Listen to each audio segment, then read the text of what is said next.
the battlefields to mark 250 years since the first shots of the Revolutionary War.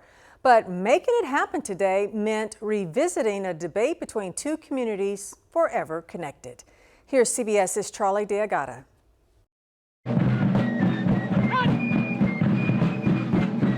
This may be a dress rehearsal. Steady!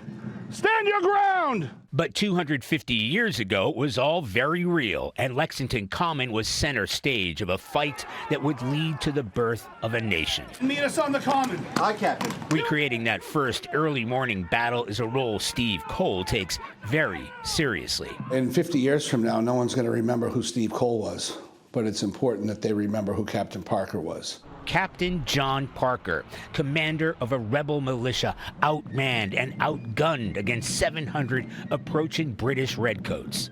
Paul Revere had raised the alarm. The British are coming. Historian Robert Allison picks up the story. According to one later legend, Parker says, "Stand your ground, don't fire unless fired upon, but if they mean to start a war, let it begin here." Do not fire unless fired upon! The British commander ordered them to disperse. But then someone does fire from somewhere behind the British line, and to this day no one knows who fired.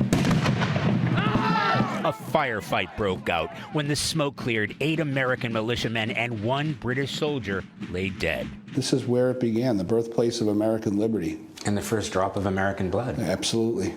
But where it began has been a matter of fierce debate between Lexington and Concord ever since it began. The British had not come to do anything in Lexington. They were originally headed to Concord to seize hidden stores of rebel ammunition, but when word got out about Lexington, thousands of militiamen were there to meet them. This is where the first fight took place in terms of a direct command to fire against the King's regular troops. What was later described as first forcible resistance by a Concord politician.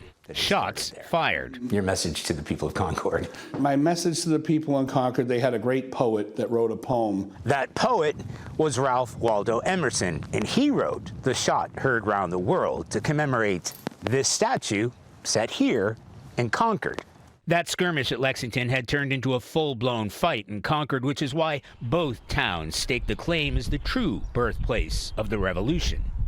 But both share a deep and abiding privilege of honoring that day. We were all militia, we're all townsmen, and we fought together. We all had the same common cause. Both the belief in fighting for freedom and paying tribute to those first Americans who fell here in the name of it.